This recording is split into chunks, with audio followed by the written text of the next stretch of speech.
Believe it or not, we get this question asked a lot, and it is, I've signed and approved my proposal, now what?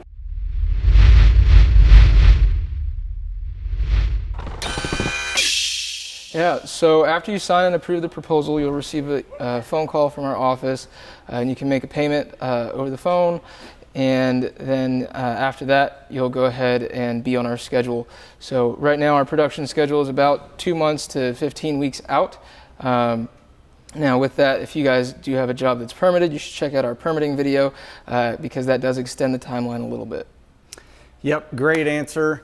And like I said, we don't stop. We get notifications as soon as a proposal's been accepted from everybody in our office.